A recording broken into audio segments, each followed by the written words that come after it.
Hello সবাইকে। তো চলে এসেছি হচ্ছে দুপুরে রান্নাবান্না নিয়ে। মানে ভাবি প্রত্যেকদিন একটু নতুন নতুন ভিডিও শেয়ার করবো, কিন্তু বিশ্বাস করো রুমের বাইরে বেরোতেই পারি না, তো আমি ভিডিওটা বানাবো কী করে? সেই সকালবেলা ঘুম থেকে ওঠো, খাবার বানাও, দুপুরে খাবার বানাও, রাতে খাবার বানাও, ব্যাস ঘরের মধ্যেই সীমাবদ্ধ, যে কারণে আর কি খুব একটা বাইরে যাওয়া হয়ে ওঠে না বলে আমি সেভাবে ভিডিও আর কি বানাতে পারি না। তো এইদিকে রান্না হচ্ছে তোমার বেগুন ভাজা, মানে বেগুনটা স্পেশালি আমার ওনার জন্য, আর আমার জন্য পটল ভাজা, উনি পটল ভাজা খান না। আর এদিকে হবে হচ্ছে বাঁধাকপির একটা সবজি। আর এদিকে ডালটা কুকারে হয়ে গেছে, হচ্ছে আর কি রান্না। আর বাইরে দেখো রোদের তাপ, মানে এই জানলাটা দিয়ে এতটা পরিমাণ রোদের তাপ লাগে আর কি, একটু বেলা হলে পরে আর রান্নাঘরে থাকা যায় না।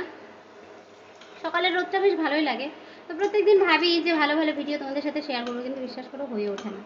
আসলে ওই ঘরের মধ্যে থেকে শুয়ে বসে কি ভিডিও বানাবো বলো, আর এনার্জিও লাগে না একা একা আর কি।